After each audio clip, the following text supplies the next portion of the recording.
Hello, mummy అయితే ఈరోజు పచ్చి కొబ్బరి చట్నీ చేస్తాననింది.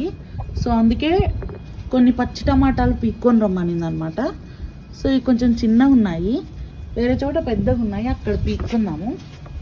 కింద కూడా ఉన్నట్టున్నాయి. సో ఇప్పుడైతే ఒక 7 కాయలు అయితే తీసుకున్నాను. బాగుంటుంది పచ్చి కొబ్బరి వేసి టమాటా చట్నీ. ఒక్క నిమిషం. ఎస్, ఇక్కడ కూడా ఉన్నాయన్నమాట.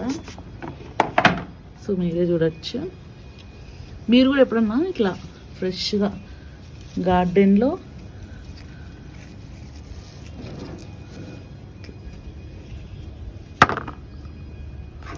పీక్కొని ఫ్రెష్ టమాటాలు బాగుంటాయి చట్నీ చేస్తే.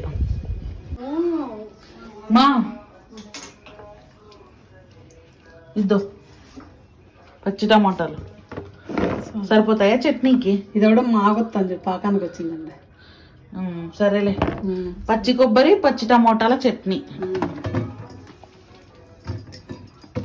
మీరు కూడా ట్రై చేయండి, బాగుంటుంది వేడి వేడి రైస్లో.